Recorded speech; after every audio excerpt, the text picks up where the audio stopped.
back on September 26th, you were on with us, and you said at the beginning of the year, I said the market would reach 3,000 on the S&P 500, and it will do that in spite of Fed rate hikes. The S&P right now, 2752. Are you holding with that target? I am. I think there'll be Why? a post-midterm election rally. I don't think we were in a position to start it. I think we had to knock some of the complacency out of the market, and God knows we're doing that right now. In terms of what you like right now in the market, You mean in what would terms you of say to investors? Where would you tell investors to be positioning themselves right now? Well, I think there are opportunities in technology, in healthcare, and particularly in biotechnology, and in some of the nifty stocks like the FANGs. Some of them have been knocked down pretty hard, and they have open-ended earnings, and I'm quite optimistic about that. I also think the economy is plowing ahead, and I think you can make money in the industrials. So those would be the ones I would pick. Byron, how concerned are you about the Fed rate hikes and the impact on stocks and whether they're going too far? I think the Fed is going to continue to raise rates.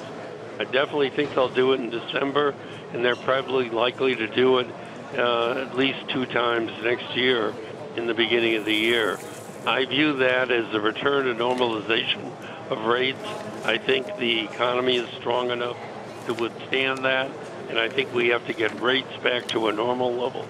And I think the Fed has to shrink its balance sheet down to something more manageable from the $4.5 trillion it was at before the wind down started.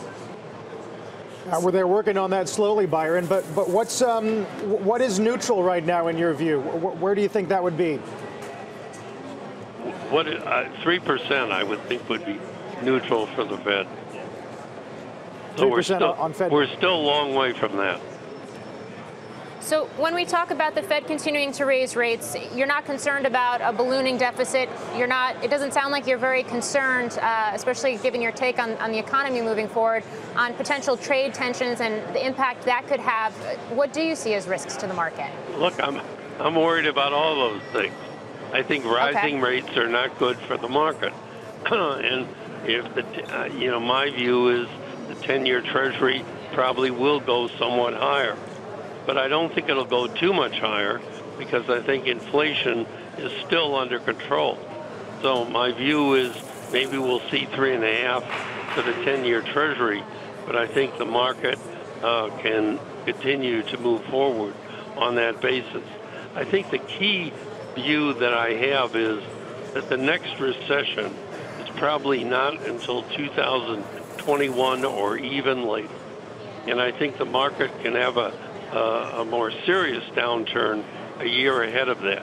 But I don't think this is the beginning of a bear market. I think this is a correction in an ongoing bull market, and I think we'll see the market higher at year end. Byron, Larry Kudlow this morning says there may be a meeting with Xi and the president in November at the G20. Should investors invest in that, at least emotionally? I think so.